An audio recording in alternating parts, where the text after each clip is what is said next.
Dragi prijatelji, večeras ću na vaš zahtev obraditi slučaj Ivane Hodak. Puno puta ste mi pisali sa zahtevom da iskomentarišem ovaj slučaj, jer za mnoge od vas ovaj slučaj nije rešen, iako je on pravno u stvari rešen. Naime, radi se o ubistvu Ivane Hodak, koja je imala 26 godina. Ona je bila mlada i perspektivna advokatska pripravnica. Ivana Hodak je ćerka čuvenog zagrebačkog advokata Zvonimira Hodaka. Kao i bivše ministarke u vreme HDZ-a 90. godina, Ljerke Mintas Hodak. Rođena je 1982. godine u Zagrebu. Posle završene osnovne škole, ova devojka je upisala prvu privatnu zagrebačku gimnaziju. I bila je jako omiljena u toj gimnaziji, zapravo bila je miljenica svih učenika te privatne gimnazije, kao i profesora. Svi su je obožavali, zato što je ona od najranije mladosti bila humanitarno angažovana. Ona je volela da prema svakom pokaže znak pažnje i bavila se mnogim humanitarnim aktivnostima. A inače borila se i za prava žena u društvu i bila je po tom pitanju jako aktivna. Tada u tim gimnazijskim danima postala je jako bliska sa Jelenom Perčin. Kasnije vrlo poznatom i popularnom glumicom, ne samo u Hrvatskoj, nego i šire. Inače, Jelena Perčin je došla iz Dubrovnika, tada za Zagreb, i nekako je odudarala od ostale dece u toj prvoj privatnoj gimnaziji, zato što je bila u dark fazonu, nosila je sve crno i šišala se do glave. Tako da su je svi u gimnaziji eskivirali. Prva devojka koja je prišla da joj ponudi prijateljstvo bila je zapravo Ivana Hodak. Ona je prišla i rekla je: Jelena, da li bi ti htela da sada kada idemo na ekskurziju za Rim budeš sa mnom u sobi i da zajedno obilazimo dućane po Rimu? To se jako dopalo Jeleni, zato što joj je prišla ne bilo koja, nego najpopularnija devojka iz gimnazije i ponudila joj je ruku prijateljstva. Od tada su njih dve postale najbolje drugarice i sve do kraja Ivaninog života njih dve su bile bliske i nerazdvojne. Delile su i dobro i loše i nisu imale nikakve tajne. Kada su završile gimnaziju, one su jedna drugu savetovale šta treba da upišu dalje. Tako da je Ivana Jelenu savetovala da upiše Fakultet dramskih umetnosti, a Jelena je Ivani rekla da joj pruža podršku što želi da upiše pravni fakultet, zato što je njen otac čuveni advokat i da ona treba njega da nasledi u tom poslu, što je naravno Ivanu savetovao i otac, a i majka Ljerka. I ona je to i uradila. Upisala je pravni fakultet, počela je znači da studira, negde kada je bila u drugoj godini počela je da se zabavlja sa jednim zagrebačkim preduzetnikom. On se zvao Ivor. Sa Ivorom se zabavljala 3 godine i tu je vezu prekinula zato što je ušla u novu emotivnu vezu sa jednim mladim i poznatim advokatom. Ona je počela da se zabavlja sa Ljubom Pavasovićem Viskovićem. On je rođen 1970. godine u Splitu. Inače, Ljubo je živeo u tom, kako sam kaže, najsrećnijem vremenu bivše Jugoslavije, da on nije jugonostalgičar, ali da stvarno veruje da su te 70. i 80. godine bile najlepši period uopšte za življenje i, kako kaže, nažalost, misli da se to više nikada neće ponoviti. On je voleo Split, voleo je svoje roditelje i voleo je Hajduk. Tada u toj bivšoj Jugoslaviji kaže da je ona bila podeljena na 4 dela i da je ta podela bila sledećeg karaktera. Delila se tako što su jedni navijali za Zvezdu, drugi su navijali za Partizan, oni treći za Dinamo i četvrti za Hajduk. Tako je bila podeljena bivša Juga. Najveći spektakl za Splićane je bio derbi između Crvene Zvezde i Hajduka. I sada Ljubo voli da opisuje sam događaj zidanje novog stadiona koji se pravio u čast mediteranskih igara koje su se održale u Splitu 1979. godine. I on kao dete pamti da je uzeo od oca jedan fotografski aparat i hteo je da slika izgradnju stadiona, koji je bio najavljen kao najlepši stadion Evrope. I stvarno je, kada je bio napravljen, bio baš onako velelepan i ličio je na neku školjku, baš je i bio zamišljen kao školjka, tako su ga i zvali, Hajdukova školjka. I došao je na brdo Poljud, gde se zidao taj stadion, na mestu starog stadiona i napravio je fotografiju. I kasnije, kada je odneo da se taj film razvije, ono što je sve iznenadilo, to je u stvari bila slika na kojoj se video jedan magarac kako posmatra izgradnju stadiona. I on je tu fotografiju ostavio u fioci svog radnog stola u sobi i prosto je zaboravio na nju. Kasnije on postaje član Torcide, najvatrenijih navijača Hajduka. I oni su živeli za 3 dana, kada dolazi u Split Dinamo, Partizan i Crvena zvezda. Sada kada dolazi Crvena zvezda, spremao se posebni spektakl. Ljubo nikada nije bio nacionalista, nikada nije bio desničar. On je iz jedne, kako sam kaže, levičarske porodice. Bez obzira što je njegov otac, koji je inače poznati splitski intelektualac, proveo 3,5 godine na Golom otoku, zato što je jedan njegov tekst koji je pisao o Titu i o Jovanki Broz pogrešno shvaćen u jednom trenutku Informbiroa i išao je na prevaspitavanje, znači na najčuvenijem ostrvu koje je bilo predviđeno za to. Majka je iz jedne partizanske porodice gdje su svi nosioci te spomenice, ali nije nešto, kako sam kaže, od majke vaspitavan da bude u smislu ono Tito, partija, revolucija. Znači, on se ponašao kao svi normalni dečaci tog perioda iz Splita. Išao je na te utakmice i kada je dolazila, znači, Crvena zvezda krajem 80. godina, to je bila 88. On je bio u grupi dečaka, tada je bio u 2. godini srednje ekonomske škole u Splitu. On se dogovorio da njih trojica istrče svako sa posebne strane na centar terena i ko prvi stigne da zabode Hajdukovu zastavu u centar.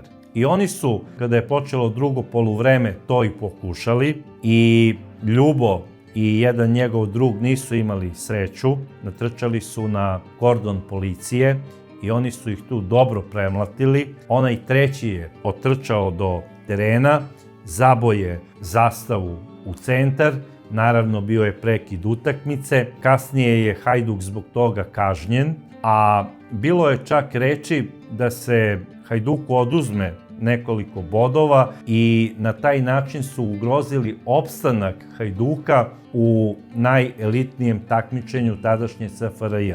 To je Ljubo doživeo jako emotivno i rekao, eto, iz najveće ljubavi prema Hajduku doveo sam svoj klub malte ne na rub ispadanja. Kako kaže, to je na njega ostavilo veliku traumu. Te godine njega su izbacili iz srednje škole zbog tog ispada, imao je problem u školovanju, kasnije je on završio srednju školu i to sa odličnim uspehom, ali je pauzirao godinu dana i upisao je pravni fakultet. Više nikada se nije isticao na nijednim utakmicama, a onu sliku koju je slikao gdje se vidi magarac kako posmatra zidanje stadiona, on je uramio i to je jedina slika koju on drži u svojoj advokatskoj kancelariji. I kako sam kaže, njemu više ne trebaju nikakvi idoli i ne trebaju mu više nikakve druge priče i slike. Taj magarac je u stvari nešto najpametnije što on može da stavi na neki zid. Ja njega poštujem i cenim po njegovim ubeđenjima, jer koliko vidim, on nije nacionalista, nije ekstremista, levičar je, zalaže se za pravnu i socijalnu sigurnost najugroženijih u svakom društvu, tako da smatram da je na neki način sa mnom istomišljenik po tom pitanju. I nije ni čudno što su se on i Ivana upoznali, spojili i na kraju su počeli da se zabavljaju. I po samom kazivanju Ivanine najbolje drugarice Jelene, ta ljubav je bila jako ozbiljna. I Ivana je planirala da se uda za Ljubu. Ona je bila ponosna što ima dečka koji je važio za jednog od najuglednijih advokata. A sa druge strane, njen otac je važio isto za jednog od najuglednijih advokata, ne samo u Zagrebu, nego u celoj Hrvatskoj. I sada kada se nađu dva tako ugledna advokata u istom gradu, a ne pripadaju istoj advokatskoj kancelariji, nekada se desi da na sudu zastupaju suprotne strane. I to se desilo i u ovom slučaju. A to je bilo baš u slučaju generala Vladimira Zagorca. Kako su se sada oni našli na suprotnim stranama? Jedan poznati žestoki momak iz Zagreba, pošto veliki grad ima uvek žestoke momke, on je bio optužen da je navodno oteo sina generala Vladimira Zagorca. A sam general Vladimir Zagorac u to vreme se nalazio u Beču. Otišao je iz Hrvatske zato što se govorilo da je nešto proneverio navodno u armiji i on je tražio pogodni trenutak da se vrati kako bi dokazao svoju nevinost, a za svog pravnog zastupnika je izabrao upravo Zvonimira Hodaka. Sada, pošto je njegov sin bio otet navodno od strane Hrvoja Petrača, on je uzeo isto advokata za koga je smatrao da je u tom trenutku najbolji i to je upravo bio Ljubo Pavasović-Visković. I sada na tom sudskom procesu Hrvoje ne samo da je negirao da je učestvovao u otmici generalovog sina, nego je samog generala optužio da je on sve to izmislio zato što je navodno ukrao neke dijamante. Sada ja ne znam o kojim je to dijamantima reč, da li su ti dijamanti bili zapravo razlog zašto je general Vladimir bio u Beču neko vreme ili ne, ja to sada ne znam i ne znam kako se i završio taj proces. Advokati se nalaze na suprotnim stranama i normalno da svako brani svog klijenta. Šta je zapravo bilo tim advokatima zajedničko? Ne samo taj proces, nego upravo i Ivana Hodak. Ona je zapravo ćerka advokata Zvonimira Hodaka, a ujedno je i devojka advokata Ljube. I sada, svašta se tu pričalo. Međutim, Ivana je balansirala između oca i momka i naravno planirala je udaju. Smatrala je da je to nešto sasvim normalno, da njen otac je na jednoj strani, a momak na drugoj strani. Mislila je da tu ne može doći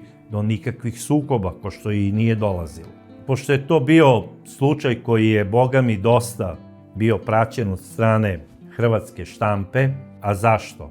Pre toga se mnogo špekulisalo da je velika korupcija u Hrvatskoj ne samo u sudstvu, nego u svim maltene životnim dešavanjima. A to su bila i čuvena mafijaška ubistva Ive Pukanića i Nike Franića, koja su navodno bila dovođena u vezu sa nekom cigaret mafijom i sa mnogo toga što je treslo maltene čitav region. Ministarstvo pravde je zahtevalo da se ovaj slučaj u vezi generala istera do kraja, jer hteli su da to sve bude načisto, govorili su da ne sme niko da otima ničiju decu. Javnost je bila ubeđena da je Hrvoje učestvovao u otmici sina generala Vladimira zato što je planirao navodno da od njega iznudi te dijamante. Tako su pisale novine i tako se verovalo. Sada, da li je to tako ili nije,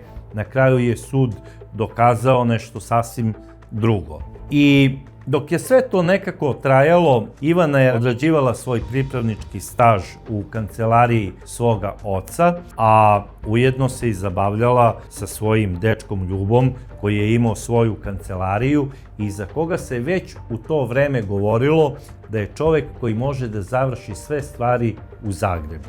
Zapravo zvali su ga mafijaški odvjetnik. Ljubo je dobio taj naziv i mislilo se da ako se nekom desi nešto tipa da mu se ukrade automobil, dovoljno je samo reći: Ljubo, imam taj problem, pronađi mi automobil. I sada, kako je Ljubo to preko svojih nekih veza, da li u policiji, da li u podzemlju, sređivo, ja to ne znam, ali mnogim njegovim prijateljima je završio da se vrati automobil. Čak je i Ljubi neko ukrao auto i on je preko nekih svojih veza to za par dana sredio i automobil mu je vraćen. Inače, moram da kažem, za razliku od prethodne veze koju je Ivana imala i trajala 3 godine, ova veza sa Ljubom je trajala svega 2 meseca. Međutim, Ivana je rekla Ljubi da planira da uradi test jer smatra da je zatrudnela. I sada Ivana to ne može da drži za sebe i za svog izabranika kao tajnu, ona se poverila i najboljoj drugarici Jeleni. I kada je to Ivana saopštila Jeleni, ona je to sa oduševljenjem prihvatila i rekla je: Ivana, prosto ne mogu da verujem, i ja sam trudna i ja sam u 2. mesecu i pošto planiram da se udam sada za svog izabranika, da li bi želela da mi budeš kuma? Što je Ivana sa oduševljenjem i prihvatila. I onda su njih dve pričale kako će koju venčanicu da nosi na venčanju, da idu da zajedno izaberu prvo venčanicu za Jelenu, a kasnije da izaberu venčanicu za Ivanu. I planirale su 2 velika venčanja i svadbe. Ivana je trebala da bude Jeleni kuma na venčanju, a Jelena Ivani. I kako je Jelena govorila, planirale smo da kada budemo se porodile, da zajedno guramo kolica i da budemo najsrećnije mame na svetu. I to je sve tako trajalo, došao je oktobar, osvanuo je jedan prelepi dan, to je bio 6. oktobar 2008. godine. Ivana je nazvala Jelenu oko 9 sati ujutru da je pita da li je ova slobodna da popiju kafu na njihovom omiljenom mestu i da razgledaju neke kataloge sa venčanicama, kako bi neki drugi dan išle da pogledaju te venčanice i da odaberu koja će koju venčanicu da kupi. I ova je rekla: naravno, javit ću ti za pola sata. I negde oko pola 10 Jelena je nazvala Ivanu i rekla je: vidi, ima jedan mali problem, treba da snimam hitno jednu reklamu, bit ću slobodna tek predveče. Hajde da to odložimo za kasnije. Što je Ivana naravno i prihvatila. Poslovne obaveze su poslovne obaveze, na kraju krajeva od toga se i živi. I šta se dalje dešava? Ivana se uputila do jedne prodavnice koja se zove Laš, da bi tamo kupila neke stvari za higijenu, odnosno, pretpostavljam, neku kupku, koju je planirala tog dana da priredi sebi kako bi se opustila i kako bi bila raspoloženija za večernji izlazak i za susret sa svojom drugaricom. A kasnije planirala je da se negde oko 22 sata vidi sa svojim momkom Ljubom kako bi izašli na zajedničku večeru. I šta se zapravo dalje dešava? Ona odlazi do prodavnice Laš, kupila je tamo šta treba i izlazi vani. To je zapravo nekih 250 metara od njenog stana koji se nalazi u ulici Pavla Haca.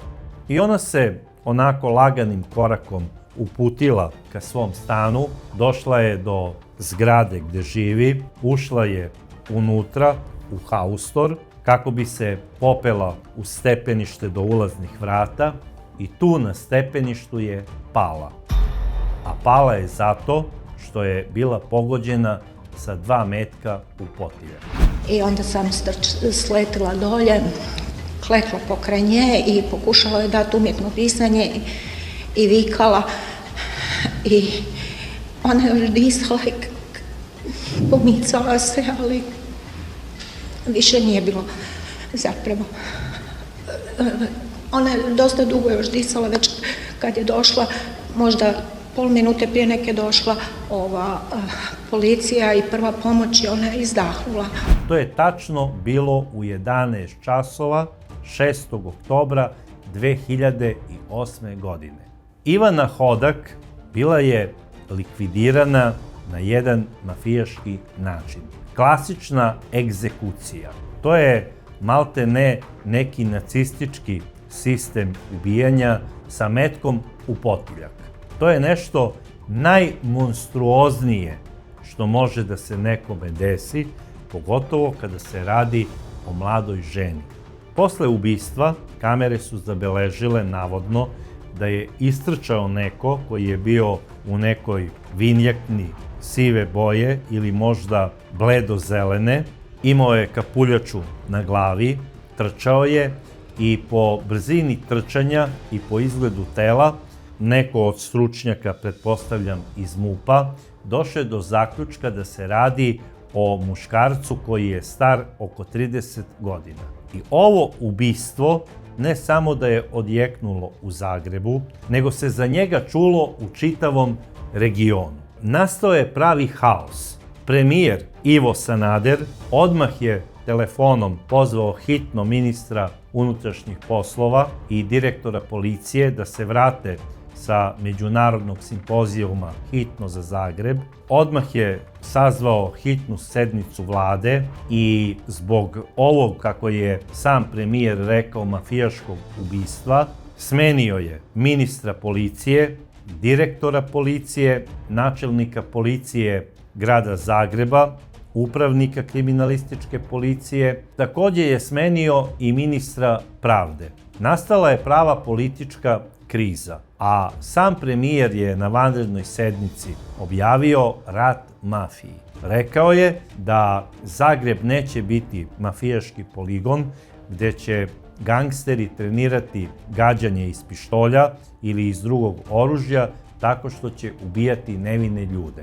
Svi su bili u šoku i krenula je jedna velika policijska istraga oko ovog ubistva. Osumnjičeno je ni manje ni više nego 672 lica. 58 njih je izvedeno na poligraf.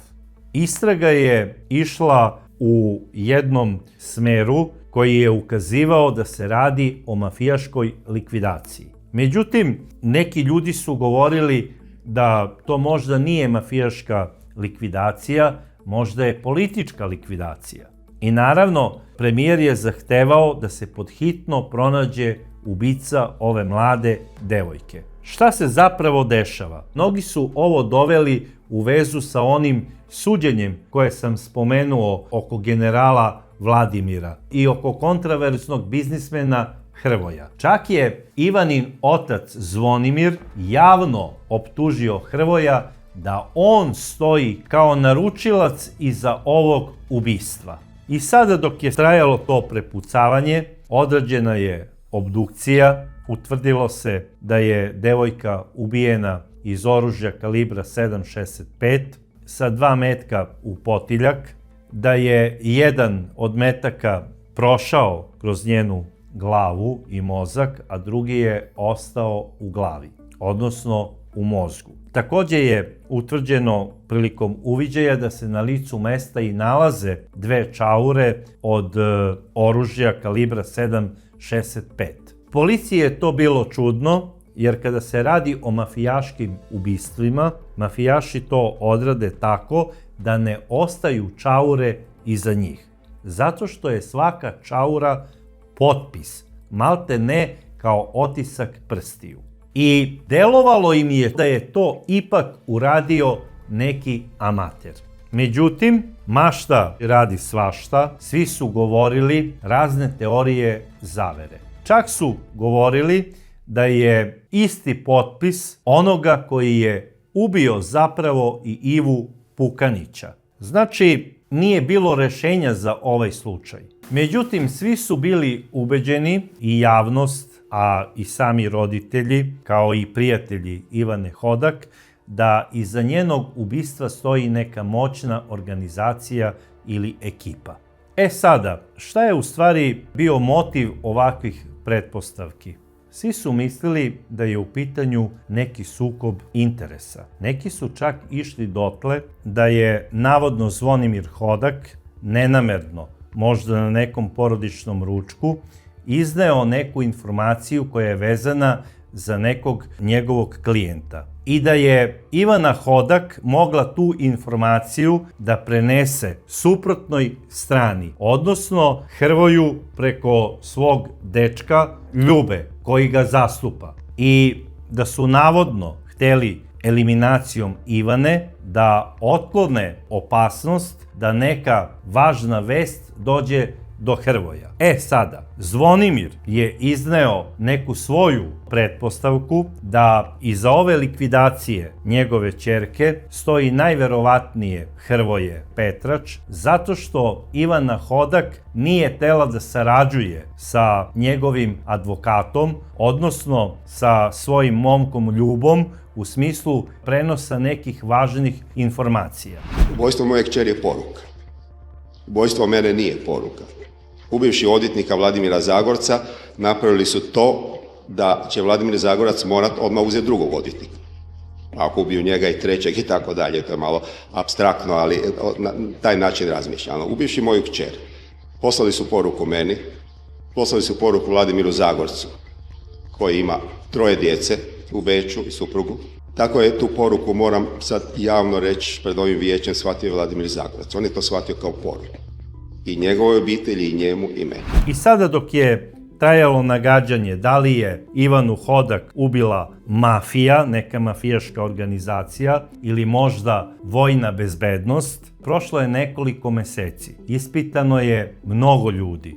Policija radi svoj posao u cilju pronalaženja izvršioca krivičnog dela. Međutim, dok operativci obavljaju taj posao, neki drugi policajci isto rade svoj posao i prilikom jedne rutinske kontrole ličnih dokumenata kod jednog čoveka ustanovljavaju da on ne posjeduje nikakva lična dokumenta, a pošto im je bio sumnjiv najverovatnije zbog zapuštenog izgleda, utvrđuju da nema lična dokumenta osim jedne propusnice koja je glasila na ime Mladen Šlogar. A propusnica je bila za sportski centar Mladost, gde je ovaj čovek radio 70. i 80. godina, zapravo sve do 95. godine. Nije imao ličnu kartu, policija ga je privela.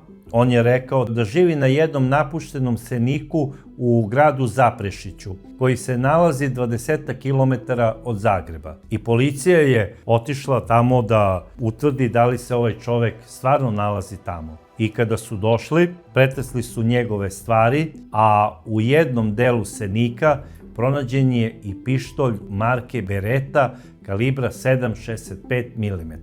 I zbog ovog pištolja, zato što Mladen nije imao dozvolu za njega, njemu je određen pritvor do 30 dana i on se našao u istražnom zatvoru, a pištolj je poslat po službenoj dužnosti na veštačenje. I po isteku tih 30 dana pritvora, sud nije produžio Mladenu pritvor, nego su ga pustili da čeka presudu za posjedovanje oružja bez dozvole sa slobode. Ne znam po kom osnovu. Možda u Hrvatskoj to može, u Srbiji ne. Ako nemate stalno mesto prebivališta, ne možete sa slobode da čekate presudu. Pogotovo ne za krivično delo, ilegalno posjedovanje oružja, pokušaj ubistva ili recimo posjedovanje narkotika. On je priveden zbog skitnje, pronađeno je ilegalno oružje i sada treba da odgovara za ilegalno oružje za koje je on rekao da ga je kupio 90-ih od nekog povratnika sa ratišta. Ne znam kako je sud planirao da obezbedi njegovo suđenje za ilegalno oružje. Mislim, apsolutno mi nije jasno. Ali odluka suda je ona koja se poštuje. Mladen je pušten iz pritvora i izašao je. I svi su sada nastavili svoj posao da rade po svojim linijama u sudu i u policiji naravno i stigla je zaprepašćujuća informacija. Pištolj koji je bio poslat na veštačenje, a pronađen kod Mladena Šlogara, je zapravo oružje iz koga je ubijena Ivana Hodak. I sada svi su bili u šoku. Kako da pronađu Mladena Šlogara? Verovali su da je on najverovatnije pobegao iz Hrvatske. I neke 2 nedelje policija je obilazila onaj napušteni senik koji se nalazio u selu Zaprešić. I na opšte iznenađenje svih pojavio se Mladen. Oni su ga uhapsili i priveli u istražni zatvor. A ko je zapravo bio Mladen Šlogar? Mladen Šlogar je rođen 1948. godine. Rođen je bez oca, njegova majka nije bila u braku. Ona je volela da kaže da je otac njenog deteta, to se zapravo ona tako šalila, neki zalutali partizan. S obzirom da je 1948. godine, ona je dobro znala s kim je ona začela dete, ali se tako šalila partizan misleći na nekog koji je bio u prolazu. Ne znam šta je tačno time htela da kaže, ali pretpostavljam da je šala bila usmerena u tom smislu, da se šalila na svoj račun. Kasnije ona se udala za jednog čoveka, to je zapravo bio Mladenov očuh. Po rečima komšija koji su ih poznavali, očuh se prema njemu ponašao izuzetno dobro i govorili su da je bio ekstra dobar čovek. On je sa Mladenovom majkom dobio i ćerku, tako da je Mladen imao polusestru i krajem 70. godina ova porodica se doselila u jedan stan koji je dobila u Soliterima na Srednjacima. To je jedan kraj u Zagrebu. I komšije koje su ih poznavale govorile su da je Mladenov očuh izuzetno dobar čovek, da je poštovao i Mladena i njegovu majku, a naravno i ćerku. I svakog jutra je išao do pekare, kupovao je doručak, hleb i sve šta treba, svraćao znači i do prodavnice i sa svim komšijama je bio u izuzetno dobrim odnosima. Svi su ga poštovali i cenili. Takođe su poštovali i Mladenovu majku. Međutim, po Mladenovoj priči, on je za svog očuha govorio sasvim suprotno. On je pričao da ga je očuh nazivao neradnikom, da se prema njemu jako neljubazno hodio i da je bio prosto nasilan i bezosećajan prema njemu, zato što je navodno Mladen veliki neradnik. Ali ja verujem da to nije bilo baš tako. Sigurno da je njemu očuh govorio: Mladene, ti si sada već odrastao čovek, napunio si 20 i kusur godina, treba da počneš da radiš neki siguran posao. Momci u tvojim godinama ne samo da su već odslužili vojni rok i završili neke škole,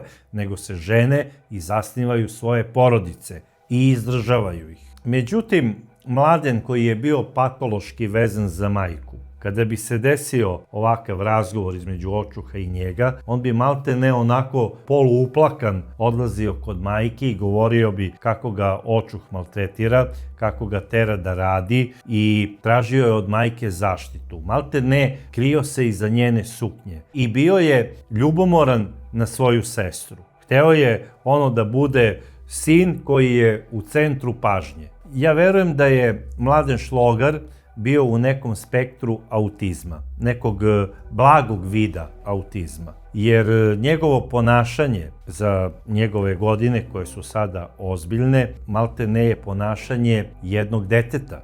Ne može drugačije da se tumači. I verujem da je tada, kada se desilo ovo preseljenje, njegov očuh preko nekih svojih veza, verujem preko partije, i zaposlio Mladena Šlogara da radi u sportskom centru Mladost na Jarunu.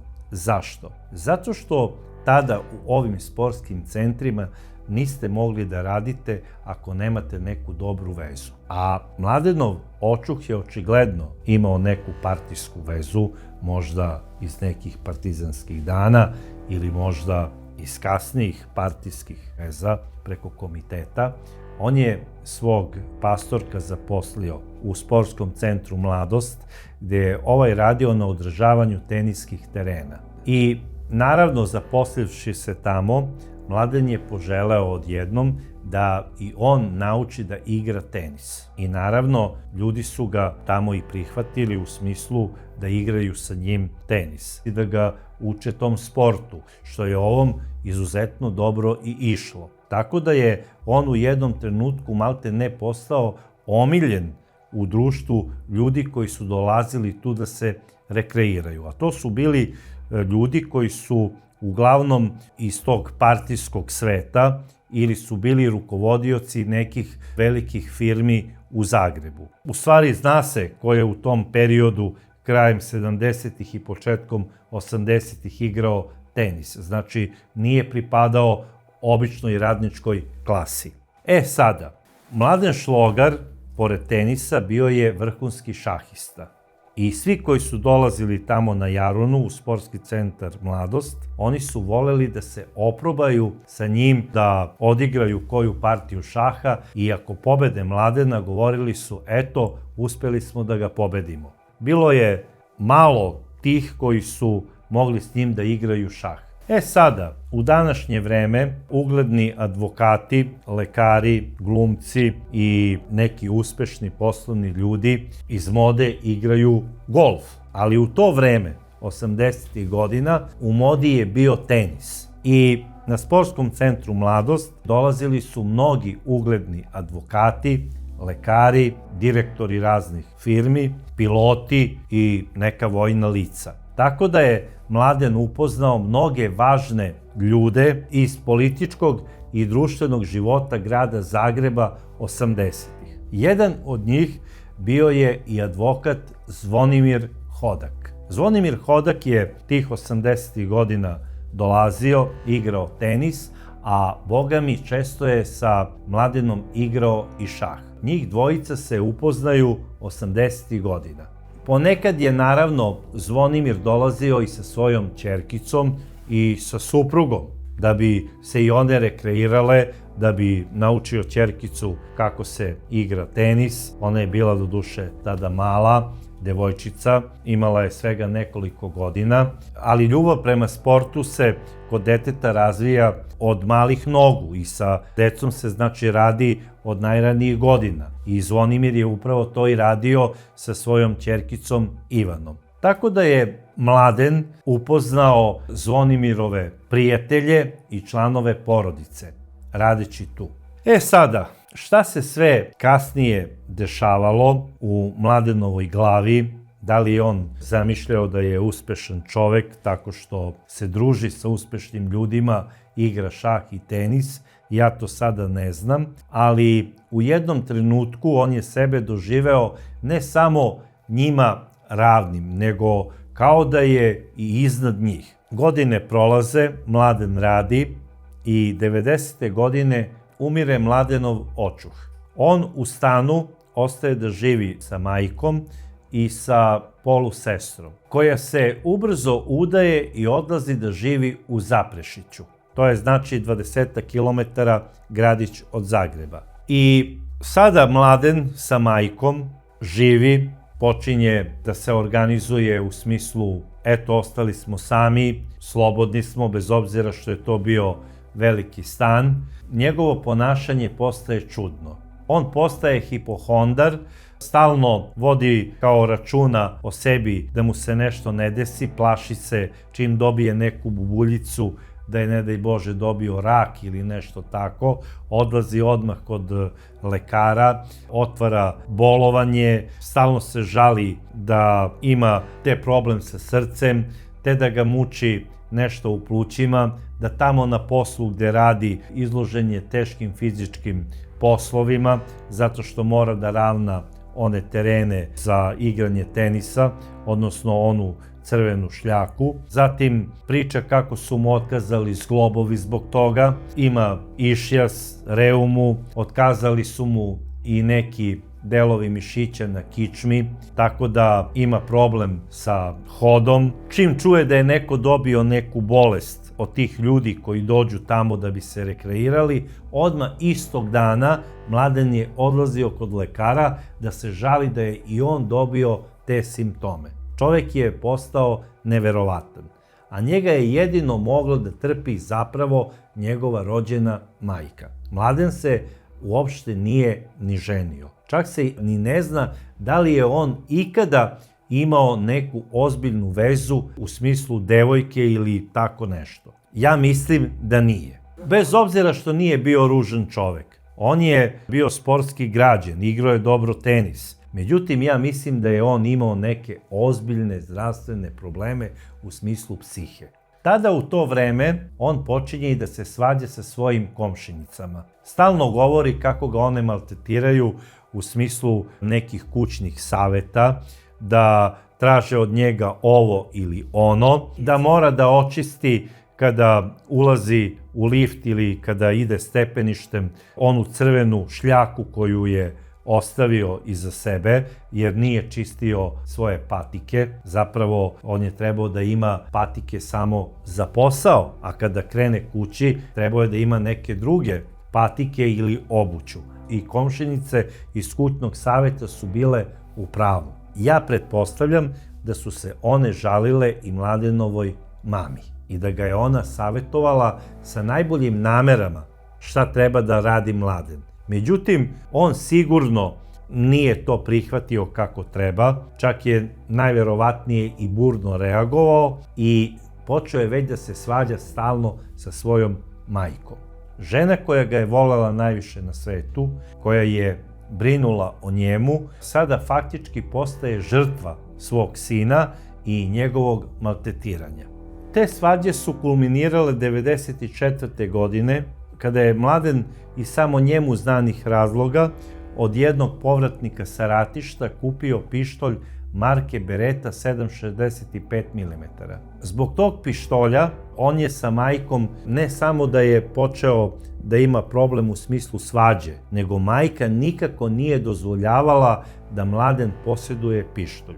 Ona se strašno plašila da on ne napravi neko zlo. Nije ona mislila da će on da naudi njoj ili nekom tamo drugom, nego se plašila da se Mladen iz nekog razloga ne ubije. Zapravo da ne izvrši samoubistvo. Sad, sama činjenica da je njegova majka imala ovakvu pretpostavku govori o tome da je ona bila itekako upućena u njegovo psihičko stanje. Zapravo, Mladen Šlogar nije ni služio vojsku. On je očigledno imao neke psihičke probleme od najranijeg djetinjstva, a majka ga je konstantno štitila. I pošto u to vreme svaki psihički problem je bio sramota, bez obzira o kom delu se Jugoslavije radilo, pretpostavljam da je ovo njegova majka čuvala u tajnosti, kao neku porodičnu tajnu. I nema veze što su njega tamo na poslu svi lepo prihvatili. Mladen je godinama postajao na neki način nepodnošljiv, ne samo za svoju porodicu, odnosno za svoju majku, nego i za svoje kolege na poslu. Stalno je on dolazio i žalio se svojoj majci, te ovaj ga mrzi, te onaj ga mrzi. Te ovaj mu je ovo smestio, te ovaj ovo nešto izmišlja i stalno je nagoveštavao neke probleme, a i vremena su se promenila. To nisu više 80. godine, 90. su nastale, tenis više ne igraju lekari, advokati i neki uspešni poslovni ljudi, nego dolaze sada, bogami, i neki drugi momci. To su ili neki povratnici sa ratišta, koji su se u međuvremenu na samo njima znan način obogatili, pa sada hoće da se rekreiraju. Zatim tu su raznorazni kontraverzni biznismeni koji se bave ko zna kojim poslovima i švercom ko zna kojih deficitarnih roba i naravno dolaze sa svojim prijateljicama, sa svojim prijateljima, igraju tenis i traže od radnika da se prema njima ponašaju na jedan sasvim drugačiji način. Oni nisu došli tu da bi sa Mladenom igrali tenis ili šah, oni jednostavno traže da budu ispoštovani. I sada sportski centar se više ne zove Mladost, on se zove Jarun. Dolaze neki drugi ljudi koje on tek upoznaje, ali ne može da ih shvati jer se ponašaju sasvim drugačije od onih ljudi koji su dolazili ranije, a od onih ljudi koji su dolazili ranije nema više, kao što sam rekao, lekara, nego tu su samo advokati. A zašto advokati? Zato što sada ovi uspešni ljudi koji su stekli novac na samo njima znan način, advokate smatraju svojim poslovnim prijateljima, jer su im potrebni za sud, jer to što oni rade, kad tad može ih oterati na robiju. I naravno, tim ljudima advokati ne samo da su im potrebni, oni su im neophodni. I onda oni ih zovu da bi ih ispoštovali na taj način što će im platiti piće, što će igrati sa njima tenis, što će biti deo njihovog društva i naravno advokati su to prihvatali jer su ovi na kraju postajali zaista njihovi klijenti i dobijali su za to dobre novčane nadoknade. Sada, Mladen je u tom periodu imao pristup ne samo teniskim terenima, on je imao pristup od tih prostorija gdje su ovi kontraverzni biznismeni koji su dolazili da igraju tenis ostavljali svoje stvari, odnosno od onih kaseta. Verovatno je nekom od tih momaka i kontraverznih biznismena nešto nekad i nestalo. I ja ne znam sada da li je Mladen zaista bio taj koji je to otuđio i on je stavljen pod prismotru. Nekomu je možda to i dojavio, odnosno skrenuo pažnju. I Mladen je sada jako nervozan. Dolazi kući, svađa se još žešće sa majkom, a u jednom trenutku je uzeo onaj pištolj koji je kupio godinu dana pre toga i počeo je da vitla tim pištoljem i počeo je da viče da će ubiti majku i svakog onog ko bude ugrozio njegov život, jer mu svi rade o glavi, da ga čak i lažno optužuju na poslu zbog nekakvih izmišljenih krađa. I kada je nakon tih pretnji Mladen demonstrativno napustio stan, njegova majka je pozvala svoju komšinicu i požalila se na Mladena i rekla je šta je on uradio, kako je pretio i vitlao pištoljem. Komšinica je predložila da taj pištolj sakriju i one su to i uradile i sakrile su ga iza ormana u njihovom stanu, zapravo u stanu porodice Šlogar.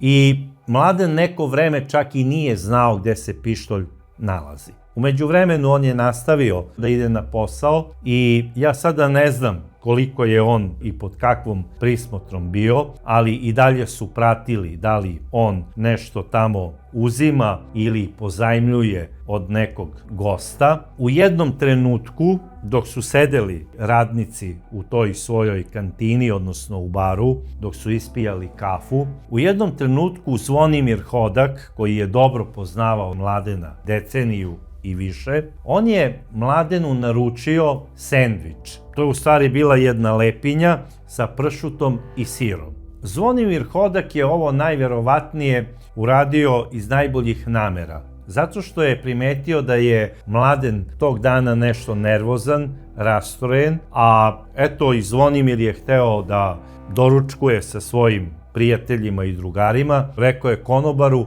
odnesi i Mladenu jedan sendvič. I sada ja ne vidim ništa loše u tome. Međutim, Mladen je to doživeo kao uvredu. U smislu, eto, i Zvonimir, iako me zna tako dugo, malte ne me sada ponižava pred ostalim radnicima, naručuje mi sendvič u smislu kao nemam šta da jedem. I ja prosto ne mogu da protumačim razlog zašto je Mladen to doživeo kao uvredu, osim taj da je on generalno zaista imao neki ozbiljni psihički problem.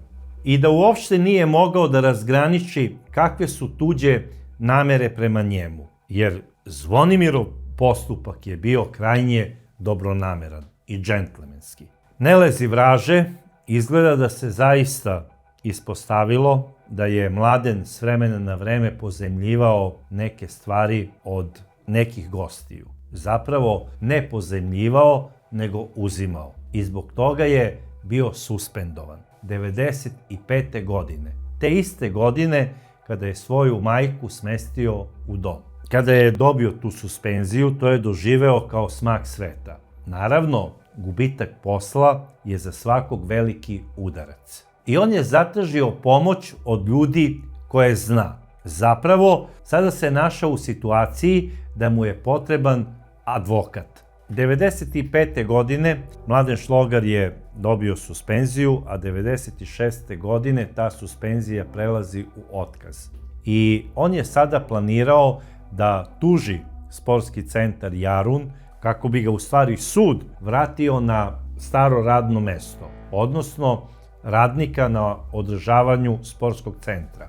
I on je planirao da angažuje advokata Zvonimira Hodaka. Međutim, Zvonimir nije hteo da prihvati ovo angažovanje.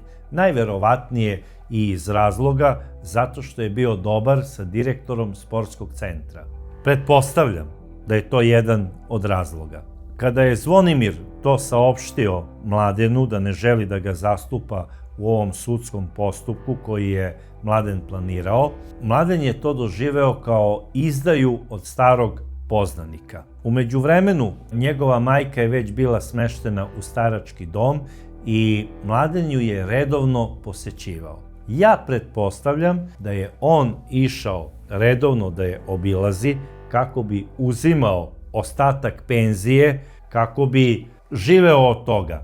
I stalno je pitao majku, mama, gde je onaj pištolj, gde je onaj pištolj. To je sve tako trajalo do 99. godine. 99. godine majka je rekla Mladenu gde se nalazi pištolj. On je i dalje neko vreme odlazio kako bi uzimao onu penziju. Međutim, sada je i prestao da odlazi. Kako je on živeo i od čega, ja to stvarno ne znam, ali on je prestao da brine o svojoj mami. I on je saznao od komšija da je 99. godine njegova majka preminula. Tako što je dom izdao čitulju u jednim novinama i jedna komšinica je pročitala i rekla je: Mladene, primi moje saučešće. I kada je on to čuo, rekao je: izvinite, a u vezi čega saučešće? Pa kaže: preminula je tvoja majka, pročitala sam u novinama, u čitulji.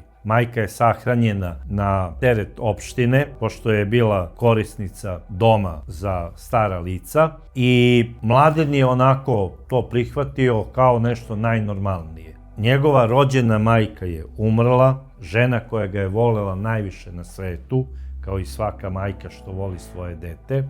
Žena koja je jedina njemu ulivala neku sigurnost, umrla je i on nije pustio ni suzu. Tu se već vidi jedna ozbiljna psihička poremećenost u njegovoj glavi. Ali ta ista glava je smislila jedan plan. A šta je on zapravo smislio? Mladen je došao na ideju da taj stan koji je nasledio od svoje majke proda, kako bi imao od čega da živi. I to je uradio. Pošto je on bio naslednik stana, stan je prodao, uzeo je novac i otišao je da živi u gradić Zaprešić. Navodno zato što je tamo bila udata njegova polusestra. Međutim, on sa tom polusestrom nije ni govorio. Najverovatnije iz razloga zato što je ubedio svoju majku dok je odlazio na one posete kod nje u domu da ona stan prepiše samo njemu i da njegova sestra ne dobije ništa. I najverovatnije to se tako i desilo. On je postao jedini vlasnik, uzeo je sada novac i odlazi u Zaprešić i ne kupuje tamo stan, ne kupuje nikakvu nekretninu, a mogao je, jer razlika između Zagreba i Zaprešića je ogromna što se tiče cene kvadrata stambenog prostora. Mogao je da kupi tamo neki stančić, međutim ne. On je iznajmio stan, bio je podstanar punih 7 godina u Zaprešiću, od 2001. do 2008. godine. Po rečima njegovog stanodavca, bio je izuzetno precizan što se tiče plaćanja kirije i ostalih komunalija. Tu nije bilo nikakvih problema. Čak i ljudi koji ga znaju iz viđenja govorili su da je on ukazivao na sve, samo ne na nekog problematičnog čoveka. Viđali su ga uglavnom kako sedi u tom glavnom parku u Zaprešiću i kako nosi veliku kesu sa onim bajatim hlebom i hrani golubove. To je radio svakog dana tačno u određeno vreme. I on je bio prosto ubeđen da ti golubovi ne bi preživeli da nije njega. I on je verovao da ga ti golubovi kada on tamo dođe tačno prepoznaju. I jedino je njih smatrao za prave prijatelje. Čudno se ponašao. Oni koji su ga viđali, govorili su da je on bio onako čovek koji deluje kao čudak u svakom pogledu, ali da nisu očekivali nikad od njega nešto što bi nekom nanelo neko zlo. Pitam se samo zašto, jer njegovo ponašanje je ukazivalo da je on ozbiljan psihijatrijski slučaj i da je bio zreo za neku ustanovu, ne zatvorenog tipa, ali da bude pod nadzorom lekara, odnosno psihijatra. A pritom je imao i pištolj. Doduše, to je već krivično delo za koje je trebao biti smešten u neke druge ustanove. Sada, pretpostavljam da njegov stanodavac nije znao da Mladen posjeduje taj pištolj, jer sigurno bi ga prijavio policiji. On kaže da sa Mladenom nije imao nikakav problem. Osim jednom, kada je dao primedbu za neurednost prozora. Rekao mu je: Mladene, kad imaš vremena, očisti ove prozore. I tu je Mladen burno reagovao. Rekao je: dobro, kako možeš to da mi kažeš, ja sam prema tebi korektan, zbog ovoga ću ja uskoro možda i da odem iz stana. I onda je stanodavac rekao: dobro, ne mora to tako da shvatiš zdravo za gotovo, ja sam samo dao dobronamernu primedbu, a ti uradi kako hoćeš na kraju krajeva. I to su oni izgladili. Međutim, Mladen je već tada bio u ozbiljnom finansijskom problemu, jer novac koji je dobio od prodaje stana, on se trošio i upravo te 2008. godine u septembru mesecu Mladen je otišao iz stana, a da se nikome nije javio.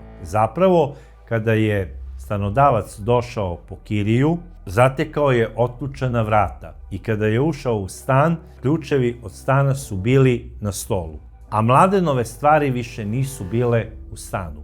Stanodavcu je bilo jasno da on može slobodno da očisti stan i da ga iznajmi nekom drugom.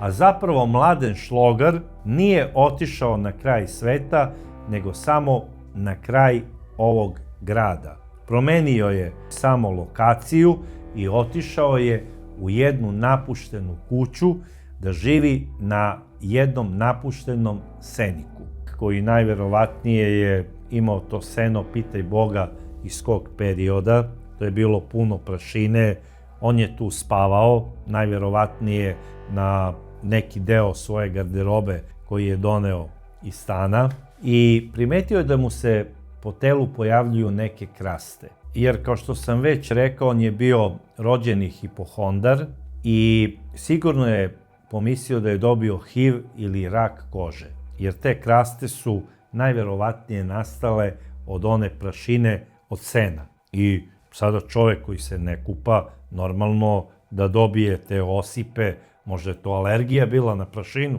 ko zna. On je utripovao da ima rak kože i počeo je sada u svojoj glavi da traži krivca, ko je kriv za to što je on dobio rak i što živi ovako bednim životom kao klošar. I onda je on došao na ideju da je jedini krivac za njegovu situaciju zapravo advokat Zvonimir Hodak. A zašto? Najverovatnije da se sada u Mladenovoj glavi napravila neka rekonstrukcija događaja, da je Zvonimir Hodak sigurno učestvovao u stvaranju neke afere oko Mladena dok je radio tamo na sportskom terenu i da iz tog razloga nije hteo posle da ga zastupa. Mislim da je čak Mladen bio ubeđen da je možda njega Zvonimir Hodak prijavio u smislu on uzima ili ne uzima ovim momcima određene stvari. Najverovatnije u mozgu ovog čoveka počinje da se stvara jedna maltene paranoidna rekonstrukcija i setio se i onog trenutka kada mu je Zvonimir Hodak naručio onaj sendvič koji ga je navodno ponizio pred kolegama. I on je sada počeo to da tumači na način da je najverovatnije Zvonimir njemu taj sendvič naručio iz sažaljenja, zato što je znao da mu se sprema otkaz. A onda je išao i dalje. Rekao je sam sebi, a kako je Zvonimir mogao da zna da se meni sprema otkaz ako nije lično učestvovao u tom otkazu? Zato on mene nije ni hteo da zastupa pred sudom. Kako sam, Bože, bio naivan, a ja sam mu pričao sve moje probleme i verovao sam mu. Godinama smo igrali šah, igrali smo tenis. Sram ga bilo. Sada vidite kako jedan poremećeni iz jedne ljubaznosti može svojim paranoidnim mozgom da iskonstruiše jedno zlo. On je sada došao na ideju da se treba osvetiti po svaku cenu Zvonimiru Hodaku. I počeo je da razmišlja kako i da vidi čime raspolaže i šta ima. Po njemu, on je imao rak kože i imao je pištolj. To što ima rak kože, bliži mu se kraj. A da bi se osvetio, mora znači brzo da dela. On je hteo najverovatnije da ubije bilo kog člana porodice Hodak, a možda i sve njih, kako bi im se osvetio za gubitak posla iz 1995. godine. Po njegovoj priči sve se ovo desilo slučajno. On je sreo navodno nekog svog poznanika i prijatelja, pretpostavljam isto nekog drugog klošara, i požalio mu se kako ima rak kože. I ovaj je rekao, pa mislim, jel ti to rekao lekar ili ko već? Pa kaže, evo pogledaj. Ma kaže, prijatelju, to je alergija na prašinu, ti treba samo da se okupaš. Kakav rak kože? Okupaj se i bit će sve u redu. I šta se dalje dešava? Mladen sada priča da je iz tog razloga otišao u Zagreb da bi kupio šampon. Sada normalan čovjek se pita, pa dobro, zar u tom gradiću gdje je živeo nema gdje da se kupi šampon? Ne, nema takav šampon kakav je Mladen hteo za sebe. On je zapravo čuo da se najbolji šamponi za telo i za kupanje nalaze u prodavnici Laš. Inače, pošto je to prodavnica u kojoj kupuju bogate žene, te kupke, šampone i sapune za svoje telo, ja ne znam kako je sada jedan klošar koji nema ni prebijene pare kod sebe mislio da kupi taj šampon tamo koji košta recimo 50 eura. On se ovamo sada žali ljudima kako nema hleb da jede, kako nema više ni onaj bajati što je davao golubovima da napravi neku poparu i da će umreti gladan ili od raka kože i da po svaku cenu mora doći do šampona od 50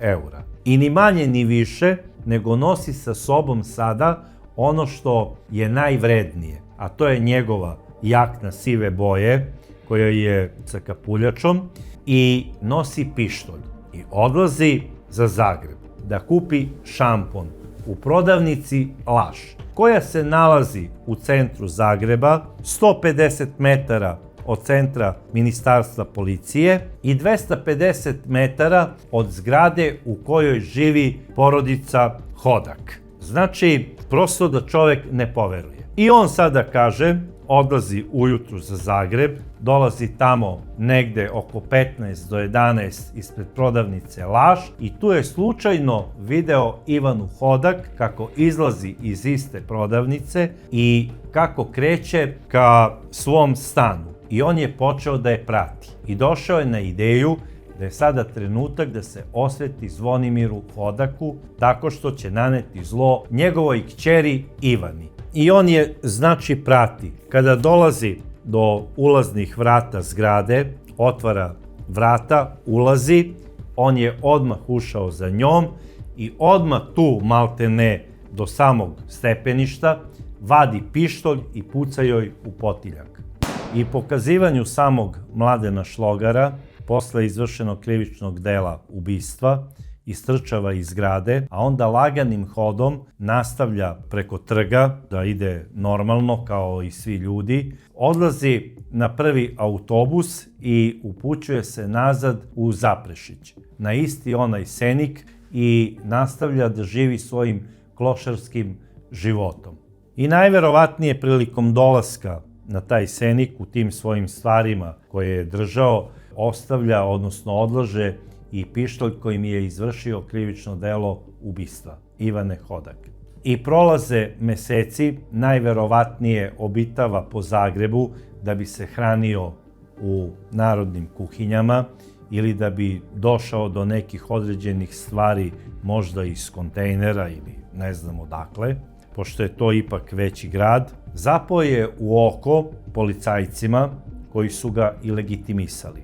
Prilikom tog legitimisanja ustanovili su da on zapravo i nema dokumenta osim propusnice za sportski centar.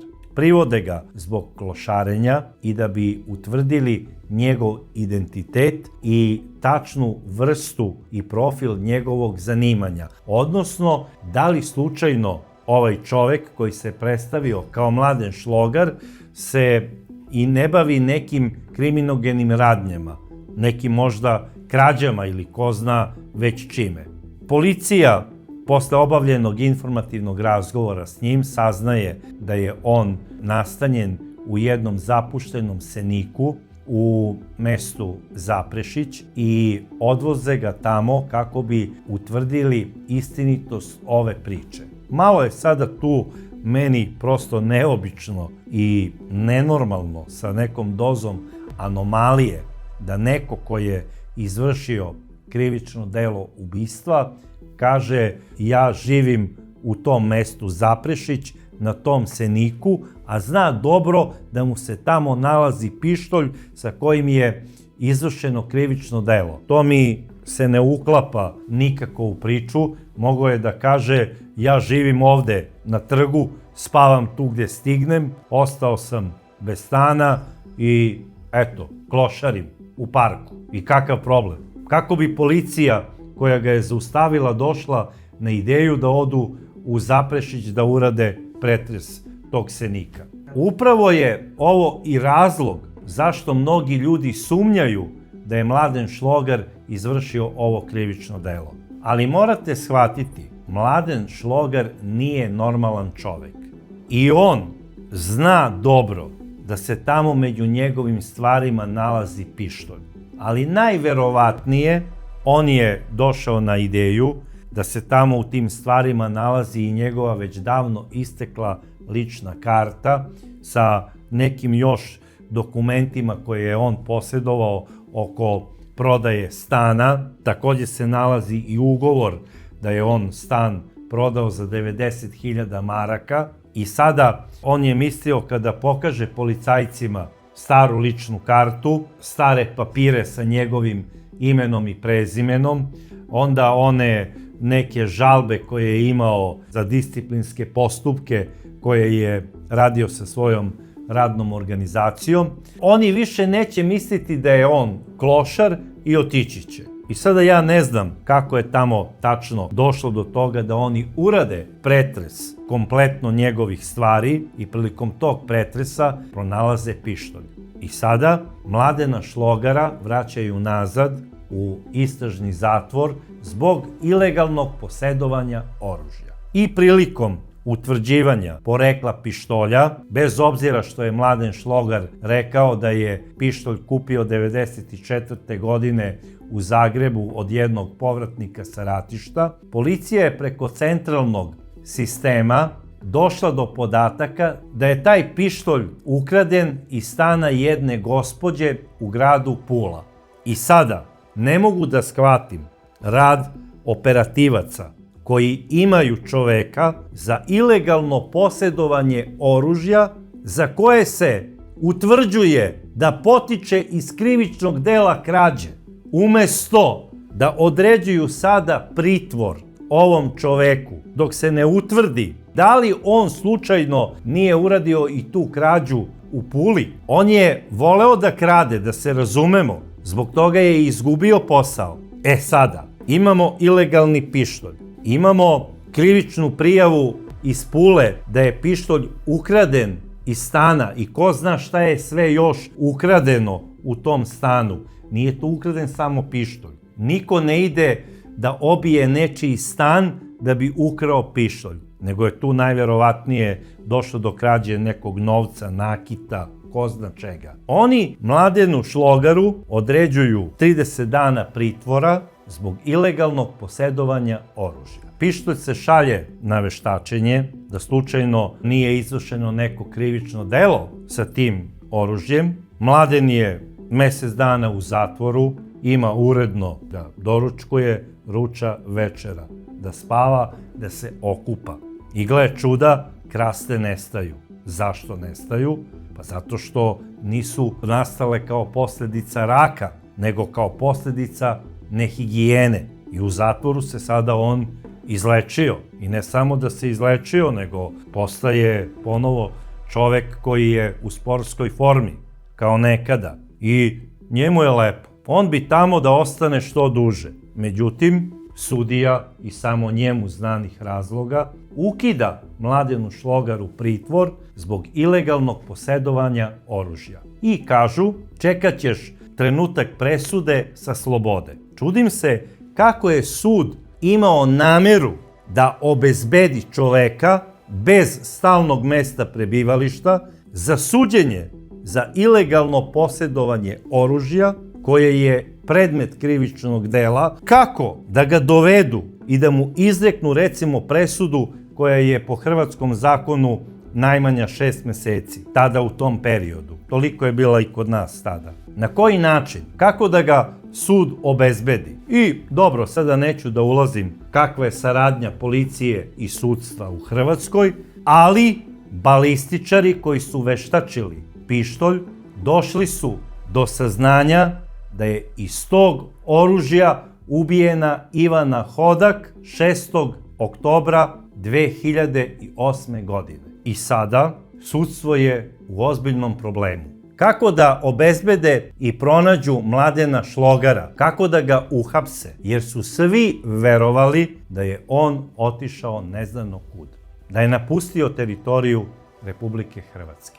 Odlaze do onog istog Senika i utvrđuju da tamo njega nema. Operativci prave klasičnu sačekušu, vrte se znači po celom mestu sa nadom da će ga negde zapaziti. I na opšte zaprepašćenje svih, ovaj se posle 2 nedelje pojavljuje najverovatnije posle neke svoje akcije klošarenja ili ne znam čega. Policajci nisu mogli da veruju kada su ga videli ispred Senika da se pojavio. Tu ga hapse i odvode ga u istražni zatvor u Zagrebu. I počinje istraga oko svega. Odnosno, konkretno, istraga oko ubistva Ivane Hodak. Mladen Šlogar priznaje ubistvo Ivane Hodak iz jednog maltene krajnje bizarnog razloga. Zapravo, prvo je rekao da je bio uvređen od strane njenog oca zato što ga je 95. povredio tako pošto mu je naručio onaj famozni sendvič. Da bi posle rekao da je upravo Zvonimir Hodak kriv za njegov status klošara, što je, kako on sam kaže, od jednog gospodina spao na to da živi po nekim Senicima. A kao drugo, njen otac nije njemu hteo da pomogne da se vrati na posao, odnosno da bude njegov advokat u postupku, što je on od njega i očekivao. I odlučio je da se osveti njemu, zato što je faktički u njegovoj glavi sada kompletni krivac za njegovu situaciju Zvonimir Hodak. Celo to njegovo ponašanje oko samog tog suđenja i kasnije kako on priča kako je uradio ovo iz ovog razloga, ovo iz onog razloga, govori da nešto sa njim ozbiljno nije u redu. U stvari, ovde mnoge stvari nisu u redu. Prvo, to što nije on u redu, on je bolestan čovjek. Normalan čovek ne može da uradi ovako opasno krivično delo i kada ga je već uradio, da odvede policiju na mesto svog prebivališta gdje se nalazi pištolj kojim je ubio Ivanu Hodak. Faktički, on je sam sebe predao policiji. U stvari, policija je uradila ono što se od nje i očekivalo. Ona je odredila njemu pritvor i predala ga je sudu. I počinje njegovo suđenje, prvo po članu za obično ubistvo, gde je predviđena kazna najviše do 15 godina, pa je posle tokom suđenja član je preinačen u teško ubistvo, gde može da se izrekne kazna i do 40 godina. I posle godinu dana suđenja, Mladen Šlogar osuđen je na 30 godina zatvora. Porodica Ivane Hodak je reagovala tako što su roditelji izjavili da su šokirani saznanjem ko je ubio njihovu kćer. Majka je doduše to primila sa dozom rezerve, jer rekla je: ja verujem da je Mladen Šlogar ubica, ali ne znam ko je naručilac. Ja se ne slažem sa ovom teorijom da je neka moćna organizacija, da li mafija, a još manje vojna ili državna bezbednost, angažovala klošara sa dozom poremećaja u njegovoj psihi da ubije Ivanu Hodak. Jer da su ga oni angažovali, on bi nestao za sva vremena. Najverovatnije bi bio negde zabetoniran. Na kraju krajeva, mafija ima ljude koji to rade u smislu profesionalnog zanata. Ne bi angažovali starijeg gospodina od 61 godinu da ubije Ivanu Hodak. Oni ne znaju da li on zna njenog tatu i da li on zna Ivanu Hodak. Oni za određeno krivično delo biraju profesionalca koji treba da uradi ono što traže od njega. To što je on bio ljut na Ivaninog oca, znate koliko to briga mafiju i kada bi oni iz tog razloga angažovali nekog. To nema šanse. Mafija ne stoji iza ovog ubistva. Jer da stoji mafija iza ovog, ovakav čovek kakav je bio Mladen Šlogar, on bi to i ispričao policiji. A on apsolutno nigde nije spomenuo da je njega neko angažovao za to. To pada u vodu. Ako gospođa Ljerka, kao što sam rekao, sumnja da je neko naručilac ubistva, onda treba da ga imenuje. Ne da čeka Božji sud. Ona je, kako kaže, izgubila najmilije, ćerku jedinicu. I kako je sama izjavila, kada je uhvatila onako u zagrljaj mrtvu, ona je rekla: Gospo, ja ti predajem moju ćerku na čuvanje, jer ja nisam znala da je čuvam. I ja nju razumem, zato što je najverovatnije skrhana bolom, gubitkom ćerke, došla na ideju da stoji ko zna ko iza ovog čoveka, iza ovog klošara, i da ga je on angažovao iz ko zna kojih razloga. Ja prihvatam bol jedne majke kao opravdanje za takve izjave i pretpostavke. Međutim, pošto ona nije imenovala ni jednu organizaciju, ni jednog čoveka, niti jednu službu, neću ni ja. Reći ću samo da je Zvonimir Hodak javno izjavio da se izvinjava gospodinu Hrvoju za koga je sumnjao da stoji iza ubistva njegove ćerke Ivane Hodak. Takođe, moram da kažem da sam gledao i izjavu njenog bivšeg dečka, uglednog advokata Ljube Pavasovića Viskovića. On je rekao, doslovce ovako, citiram ga: ja ne volim da pričam o gubitku devojke, odnosno žene koju sam voleo u tom trenutku najviše na svetu, i ne bih sada da pričam detalje onoga što mislim, ali ono što želim da kažem, to je da je pravda zadovoljena. Samim tim što je rekao, mislim da je pravda zadovoljena, to potvrđuje da njen bivši dečko, ugledni advokat Ljuba, misli da je uhapšen i osuđen pravi ubica i da smatra da je kazna od 30 godina zadovoljavajuća. Sada, situacija je takva da građanstvo prosto nije moglo da poveruje da je ovaj čovek ubio uopšte Ivanu Hodak i da stoji iza svega toga. Međutim, sud je rekao svoje, policija tvrdi da je to tako, roditelji, odnosno njen otac Zvonimir, kaže da je to tako, majka je sigurna da je ubica Mladen Šlogar, advokat isto, odnosno bivši dečko, i zašto bi sada ja sumnjao da stoji neka moćna organizacija iza toga? Zapravo, kada sve ovako sagledam, prosto sam ubeđen da je ubica zaista Mladen Šlogar. Ovaj čovek je, inače, umro prirodnom smrću u zatvorskoj bolnici u Zagrebu 2023. godine. Tako da, ako on za taj dugi period boravka u zatvoru od izvršenja krivičnog dela pa do smrti nije progovorio koga je angažovao, to znači da nije imao ni jednu tajnu da odnese u svoj grob. Jer ako je bio tako malouman da odvede policiju da pronađu pištolj sa kojim je ubio Ivanu Hodak, onda ovaj čovek ne zna da sakrije nikakvu tajnu. I ne znam šta drugo reći, osim da možda bi ovo bilo sprečeno samo da je majka Mladena Šlogara prijavila nasilje u porodici i prijavila policiji da njen sin ima pištolj. A još bi bilo najbolje da ga je na vreme smestila u odgovarajuću ustanovu za lečenje. Jer kao što ona voli svoje dete, tako treba da voli i tuđu decu. I ona je morala da zna da otac njenog deteta nije tamo neki zalutali partizan, kako je govorila, nego možda neki njen pijani ljubavnik. I možda iz tog razloga ovaj dečko je imao neki poremećaj u svom mozgu.